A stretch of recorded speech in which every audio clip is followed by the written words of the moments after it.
आप सबकी उपस्थिति को प्रणाम करता हूँ।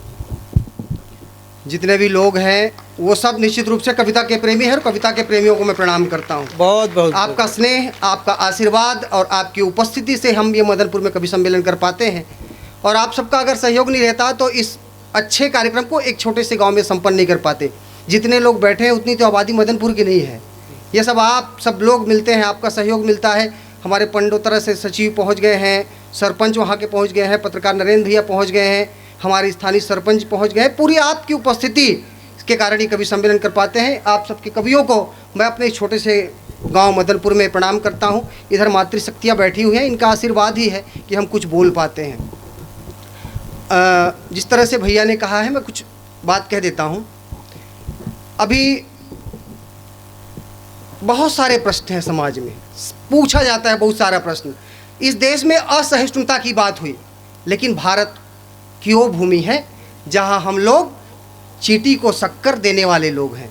मैं तो यह कहता हूं कि जहां सूर्य की प्रथम किरण को अर्घ चढ़ाया जाता है, हम लोग सूर्य को प्रणाम करते हैं, चंद्रमा को मामा कहते हैं, गौ गंगा गीता को माँ कहते हैं, वो असहिष्णु हो गए। तो जहां सूर्य की प्रथम किरण को अर्घ चढ़ाया जाता है, चंदा को मामा कहकर रिश्ता बतलाया जाता है, गौ गंगा और गीता का भी मान बढ़ाया जाता है, घर के आंगन में पंछी दाना चुगने को आता है, और जहां की नारी सबसे पहले गौग्रास निकाला करती हैं, वट पीपल और तुलसी में भगवान निहारा। बहुत बढ़िया। वट पीपल और तुलसी में भगवान निहारा करते हैं। तो कण कण में भगवान बसे ये भारत आकर जानोगे, तुलसी सूर कबीर बनो, रसखान बनो तुम जानोगे। तो लाख करो कोशिश मगर यूं टूट नहीं पाएंगे, हम भारत माता की बेटे वंदे मातरम गाएंगे। बहुत बढ़िया भाई, बहुत अच्छा। भारत की असहिष्णुता को हम हटा नहीं सकते। कुछ लोग खाते हैं भारत का और गाते हैं पाकिस्तान का। मैं संवेदना की बात कहता हूं, पाकिस्तान वो देश जिस पर हमको कविता अब नहीं लिखनी चाहिए। जिस पर कोई देश ध्यान नहीं दे रहा है उस पर हम अपनी कविता में क्यों ध्यान दें। वो उसकी आबादी 25 करोड़, भारत की आबादी 125 करोड़। मैं तो कई बार मजाक में यह कहता हूं कि बाबा रामदेव के योग करने वाले लोग अगर एक दिन पाकिस्तान चले जाएं, सुबह 4 बजे अनुलोम विलोम करने लग जाए, मुझे पूरा विश्वास है वहाँ ऑक्सीजन ही कम हो जाए, दुमघट के मर जाए उन लोग। बहुत बढ़िया आबादी है उनकी। बहुत बढ़िया भाई। तो लेकिन अगर इस देश में कुछ लोग खाते हैं यहाँ का, गाते हैं वहाँ का है, तब कहना पड़ता है कि अलगाववाद की नाक फनी का अब तो ठोस प्रबंध करो। बहुत बढ़िया। अलगाववाद अगर जेएनयू से निकले आवाज आए कि भारत तेरे टुकड़े होंगे, तब वो पूरा भारत की अस्मिता, भारत की राष्ट्रीयता पे प्रश्न है। तो अलगाववाद की नाक फनी का अब तो ठोस प्रबंध करो, जड़ से काटो, ठूठ बना दो, ना इनसे कोई बात करो। भारत की शक्ति को कोई यूं ही तोड़ नहीं सकता, अब बिन गद्दारी के भारत में यूं बम फोड़ नहीं सकता। गिनती के आतंकी को चुटकी में चटका देते, पहले घर के गद्दारों को फांसी पर बहुत बढ़िया भाई, बहुत बढ़िया। पहले घर के गद्दारों को फांसी पर लटका देते। सेना पर प्रश्न उठाया जाता है, अरे मुल्क के वास्ते वफादारी किया करते हैं। सेना पर प्रश्न उठाया गया। हम सब भाई बहन इसलिए बैठे हैं, एक माँ जो होती है अपने इकलौते बेटे को सीमा पर भेज देती है। तब लिखना पड़ता है कि मुल्क के वास्ते वफादारी किया करते हैं, मुल्क के वास्ते हर पल ही जिया करते हैं, और हम तुम इसलिए महफूज है घर में क्योंकि सीमा पर जवान प्राण दिया करते हैं। बहुत बढ़िया भाई, बहुत अच्छे भाई। उन सैनिकों के चरित्र पर प्रश्न उठाया जाता है। भाई साहब, मैंने तो चूंकि मेरे को बस एक कविता पढ़नी है कि एक बार मैंने एक कविता लिख दी और उसके बाद सर्जिकल स्ट्राइक हुआ। ये कविता की ताकत है। उस कविता को बोलना चाहता हूँ कि जिस समय पुलवामा में हमने 40 जवानों को खोया, तब मेरी कलम ने यह कहा कि जीतने के लिए हथियार ही नहीं, मजबूत इरादा चाहिए। जीतने के लिए हथियार ही नहीं, मजबूत इरादा चाहिए। मोदी जी, देश की जनता को आपसे यही वादा चाहिए। एक छोटा सा इजराइल 13 देशों को निपटा सकता है, एक छोटा सा जापान चीन को हरा सकता है। तो हम शक्तिशाली, हम वैभवशाली जाने क्यों कतराते हैं? वो आतंकवाद की करे पैरवी हम श्वेत कपोत उड़ाते हैं। वाह भाई, बहुत बढ़िया। वो आतंकवाद की करे पैरवी हम श्वेत कपोत उड़ाते हैं। तो हम मन की बात सुना करते हैं, मोदी जी मन की बात करते हैं, तो मैं कहता हूं कि हम मन की बात सुना करते हैं, हमसे एक करार करो और सरहद पर बंदूक चले तो सीमा रेखा पार करो। बहुत बढ़िया भाई। सरहद पर बंदूक चले तो सीमा रेखा पार करो। मैं एक तिरंगे पर कविता पढ़ना चाहता हूं, चूंकि भी दादा काशीपुरी कुंदन को सुनना है। तिरंगे पर एक कविता तब निकली जब 370 कश्मीर में हटाया गया और वहां की एक मुख्यमंत्री ने ये कहा कि जिस दिन हमारे 370 से छेड़खानी हुई, जब 370 को हटाया जाएगा तो कश्मीर में तिरंगा को उठाने के लिए कांधा नहीं मिलेगा। ये बहुत बड़ा सवाल था हमारे तिरंगे पर। तब मैं इस मंच से कहना चाहता हूं कि हमारे लिए तिरंगा क्या है।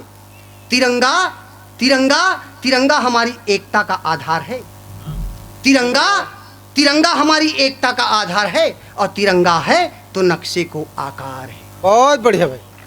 तिरंगा तिरंगा तिरंगा हमारी एकता का आधार है। तिरंगा है तो नक्शे को आकार है। माँ का सुहाग, बहन की उम्मीद, भाई का बल, पिता का हर सपना साकार है। भाई साहब तिरंगा है तो परिवार है। बहुत बढ़िया भाई, बहुत बढ़िया। तिरंगा है तो हरियाली है, धान की बाली है, ईद है, होली है, दिवाली है। अरे तिरंगे के नीचे ही सीमाओं की रखवाली है। तिरंगे के नीचे ही सीमाओं की रखवाली है। मैं एक बंद पढ़ना चाहता हूं। आदरणीय चाचा जी बैठे हैं श्रद्धेय, मैं आपके चरणों पर यह बंद समर्पित करता हूं कि आखिर तिरंगा हमारे लिए किस तरह से। हम तिरंगे को आम झंडा नहीं कह सकते। तिरंगा तिरंगा कोई आम झंडा नहीं, ये जीवन की रेखा है। तिरंगा तिरंगा तिरंगा कोई आम झंडा नहीं, यह जीवन की रेखा है और तिरंगे के नीचे हमने बढ़ते भारत को देखा है। बहुत बढ़िया। तिरंगा तिरंगा तिरंगा कोई आम झंडा नहीं, ये जीवन की रेखा है और तिरंगे के नीचे हमने बढ़ते भारत को देखा है। अरे तिरंगा ही तो सैनिकों का साहस है। तिरंगा ही हमारी राष्ट्रभक्ति और चाहत है। इस तिरंगे के मान के लिए, इस तिरंगे के स्वाभिमान के लिए और इस तिरंगे के अभिमान के लिए ये देश लड़ जाता है। और हाथ में तिरंगा हो तो दिव्यांग भी शिखर चढ़ जाता है। बहुत बढ़िया। हाथ में तिरंगा हो तो दिव्यांग भी शिखर चढ़ जाता है। ये तिरंगे की ताकत है। ये 130 करोड़ की जनता जब टीवी देख रहा हो और जब टीवी में हमको ओलंपिक का खेल चल रहा हो, जब भारत का एक खिलाड़ी जीतता है और जब वो पोडियम पर खड़ा होता है और जब उसके सामने तिरंगा लहराया जाता है, भाई साहब केवल वो खिलाड़ी नहीं, केवल वो परिवार नहीं, भारत की 130 करोड़ जनता का सीना चौड़ा हो जाता है। बहुत बढ़िया भाई। वो है हमारी तिरंगा। बहुत बढ़िया। तिरंगा तिरंगे में आज स्थिति यह है हमारे बीच में कि हम रंगों को धर्मों में बांट रहे हैं। लेकिन एक कवि की कल्पना, कवि क्या कहता है कि तिरंगे में मुझे मेरा राम और रहमान दिखता है। तिरंगे में मुझे मेरा राम और रहमान दिखता है। मेरी पूजा प्रार्थना और अजान दिखता है। अरे भूल जाओ तुम जाति धर्म भाषा और संप्रदाय की बात, गौर से देख तिरंगे में पूरा हिंदुस्तान दिखता है। गौर से देख तिरंगे में पूरा हिंदुस्तान दिखता है। अरे तिरंगा तो मेरे लिए रोली है, कुमकुम है, चंदन है, अक्षत है, पूजा है, मंदिर का वंदन है। जब तक शान से तिरंगा आसमान में लहराता रहेगा, मेरा दावा है हर आंगन में बच्चा मुस्कुराता रहेगा। मेरा दावा है हर आंगन में बच्चा मुस्कुराता रहेगा। तो हम तिरंगे का सम्मान करें। और मैं 4 लाइन पढ़ना चाहता हूँ और अपना स्थान ग्रहण करूंगा कि अभी जिंदा हूं मैं साथी, कलम फौलाद जिंदा है। आपका आशीर्वाद चाहिए, आपके अपने मंच पर हूं, आपका बेटा। ये 4 लाइन में मैं समझता हूं आपकी राष्ट्रीयता पे प्रश्न है। आपके राष्ट्रीयता को अच्छा लगेगा कि अभी जिंदा हूं मैं साथी, कलम फौलाद जिंदा है। अगर मर जाऊं माटी पर तो घर में औलाद जिंदा है। यहाँ जो भी बैठा है भारत माता का बेटा है। इनके दिलों में आज भी इंकलाब जिंदा है। बोले भारत माता की।